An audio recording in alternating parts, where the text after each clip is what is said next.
பாபா ஓர் கருணாலயம்,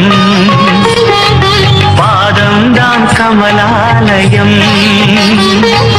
பாபா ஓர் கருணாலயம், பாதம்தான் கமலாலயம். சாயப்பா உறவுகள் அனைவருக்கும் வணக்கம். சாயப்பா மேல் நம்பிக்கை வைத்து அவரை நினைத்துக் கொண்டிருக்கும் உங்கள் அனைவரின் வேண்டுதலையும் சாயப்பா நிறைவேற்றுவார். நல்லதையே நினைப்போம், நல்லதே நடக்கும் என்றும் சாயப்பாவின் அருள் உங்களுக்கு இருக்கும். நம் மனதிற்கு இதமான சாயப்பாவின் இன்றைய அருள்மொழியை கேட்போமா? அன்பு குழந்தையே, எல்லோருக்கும் எல்லாமும் அதற்கு உண்டான வயதில் கிடைப்பது அரிது. ஒருவனுக்கு அவர் விரும்பிய வேலை வாய்ப்பு தானாகவே தேடி வருகிறது. இன்னொருவருக்கோ எல்லா திறமைகள் இருந்தும் சரியான வேலையோ அல்லது தொழிலோ அமைவது இல்லை. 22 வயதில் தனது வியாபாரம் தொழிலில் கோடீஸ்வரனான ஒருவர் 45 வயதில் எல்லாம் இழந்து ஏழ்மை ஆகிறார். ஒருவர் 40 வயது வரை தன் தொழிலில் வியாபாரத்தில் சகல கஷ்ட நஷ்டங்களை அனுபவித்து 50 வயதில் கோடீஸ்வரர் ஆகிறார். எனவே உனக்கு ஒன்று கிடைத்து விட்டால் அது கிடைக்காமல் போராடும் மற்றவரை ஏளனம் செய்யாதீர்கள். உன்னை மற்றவரோடு ஒப்பிட்டு உன்னிடம் இல்லாததை நினைத்து புலம்பாதே. எதிர்காலத்தில் நடக்கவிருப்பதை எல்லாம் கட்டுப்படுத்த நினைப்பது இயலாது. இங்கே இப்போது இந்த நொடியில் என்ன செய்து கொண்டிருக்கிறாயோ அதை முழுமையாக விழிப்புணர்வுடன் செய். அடுத்த நொடி நிச்சயம் அழகாய் மாறும். தேவைகளை நிச்சயம் பூர்த்தி செய்து கொள்ள முடியும்.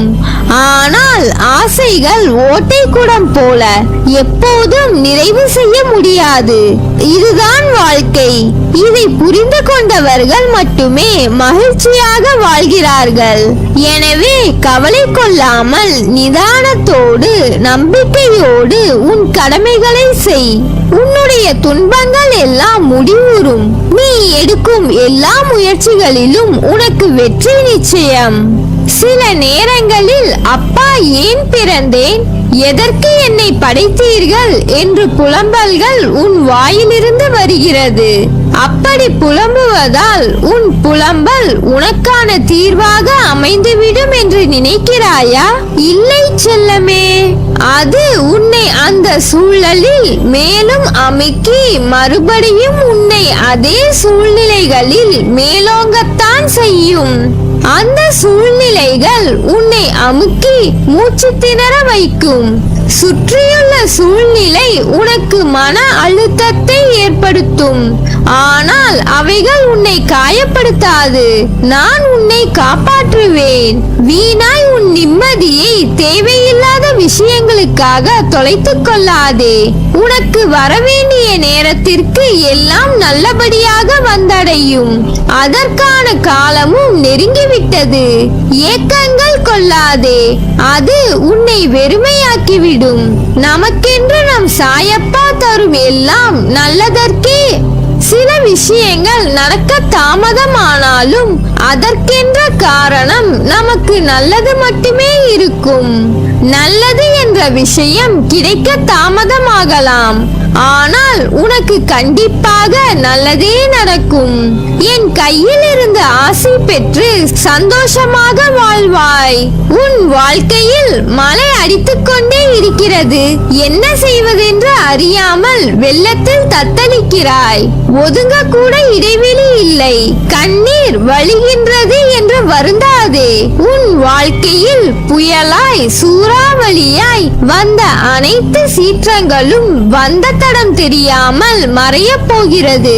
பிடிக்காத வாழ்க்கை எப்படி வாழ்வது என்று யோசிப்பதை விட நமக்கு பிடித்த மாதிரி எப்படி மாற்றிக்கொள்வது என்று நினைப்பதே சாலச் சிறந்தது.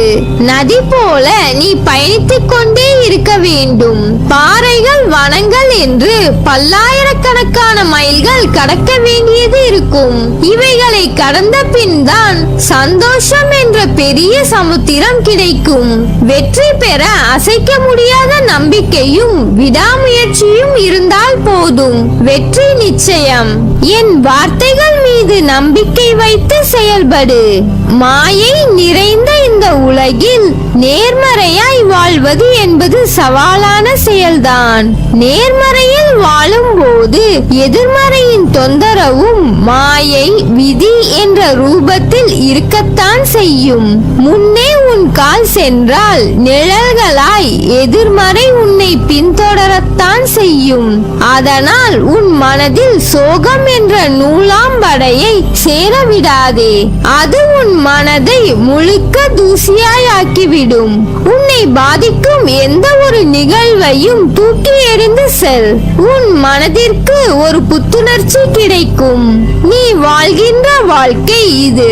எத்தனை முறை வாழப்போகிறாய்? ஒரு முறைதானே. பிறகு எதற்கு இந்த வெட்டியான வீராப்பு கோபம்? எல்லாவற்றையும் உதறிவிடு. உன்னிடம் அது நெருங்காமல் இருக்க ஒரு முறைதான் இந்த வாழ்க்கை. அதில் ஏன் அன்பை விதைக்க யோசிக்கிறாய்? நீ சிறிதாக அன்பு விதையை விதைத்தால் நீ நினைத்து பார்க்காத பூங்காவனமாய் மாறும். இந்த ஒரு முறை வாழ்க்கையில் அன்பை கொட்டிவிட்டு செல்வோமே என்று நினைத்து பார். எல்லாம் அழகாக மாறும் தருணத்தை நீ உணர்வாய். நினைத்து பார்த்தாலே அது ஆனந்தமான நிறைவு பெற்ற வாழ்க்கை என்றால் நீ அதை செயல்படுத்தி நடந்தால் உன் வாழ்க்கையில் நிச்சயம் சொர்க்கமான நேரமாக அது அமையும்.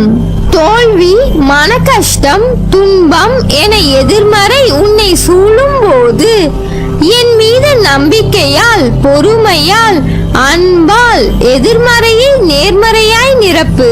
நிச்சயம் எல்லா கஷ்டமான சூழ்நிலைகளில் இருந்து விடுவிக்கப்படுவாய்.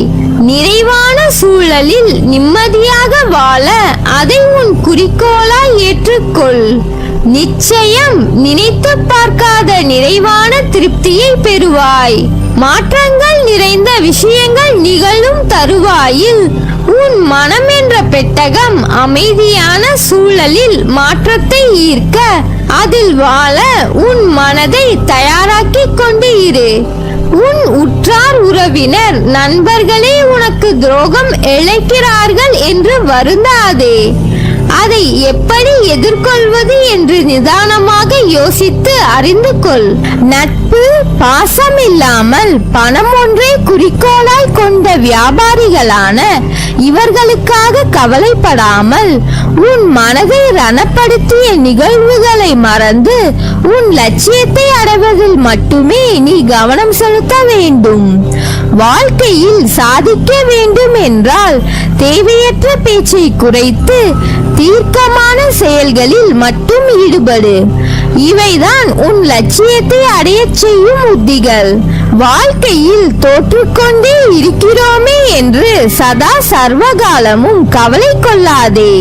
வெற்றி பெற வேண்டும் என்ற நம்பிக்கையும் உணர்வும் வாழ்வில் தோற்றதற்கான தவறை உணர்ந்து மறுபடியும் அத்தவறு நிகழாமல் செயல்பட்டால் வெற்றி பெறுவது உறுதி.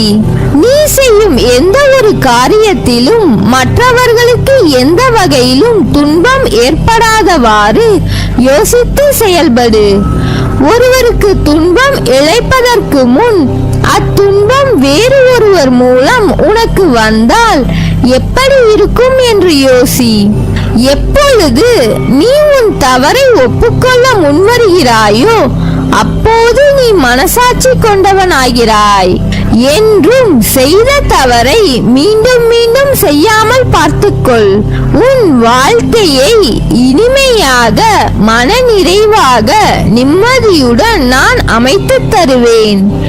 எந்த சூழ்நிலையிலும் தைரியத்தை கைவிடாதே. உனது நம்பிக்கையை திடப்படுத்தவே நான் அவதரித்தேன். உனது நல்வாழ்விற்கு நானே பொறுப்பு. முடிந்தவரை உதவுங்கள். எவன் ஒருவன் உன்னை நாடி உதவி கேட்கிறானோ தயங்காதே. நீ உனது பிள்ளைகள் பற்றியோ குடும்பத்தை வழிநடத்துவது பற்றியோ கவலைப்படாதே. தெளிந்த மனதோடு இரு. ஏன் குழம்புகிறாய்? ஏன் தடுமாறுகிறாய்? எதிர்காலத்தை பற்றி பயம், நிலைமை என்ன ஆகுமோ என்ற கவலை. நான் இருக்கும்போது எதற்காக வீண் கவலை? அனைத்தையும் சீர்திருத்துவேன். நான் உனது இல்லத்திற்கு வந்து குடிபுகுந்து கம்பீரமாக அமர்ந்திருக்கிறேன். கர்வம் உள்ளவர்கள் எவரையும் என் அருகில் சேர்க்க மாட்டேன். அடிக்கடி நான் சொல்வது ஒன்றுதான், விரைவில் உயர்ந்த நிலைக்கு வரப்போகிறாய். என்னை சரணாகதி அடைந்தால் உன்னை பாதுகாப்பேன். அதனால் நீ எதற்கும் கவலைப்படாதே. உன்னில் நிச்சயம் வெற்றி என்ற தீபத்தை ஏற்றுவேன். நீ ஜெயமாக நல்ல ஆரோக்கியத்துடன் எல்லா செல்வ வளங்களையும் பெற்று சீரும் சிறப்புமாய் நல்ல பெயருடன் நிம்மதியான மகிழ்ச்சியான வாழ்க்கையை பெறுவாய். நல்லதே நடக்கும். நீ என் பரிபூர்ண அருளும் ஆசீர்வாதமும் அன்பும் பெற்ற என் செல்ல பிள்ளை.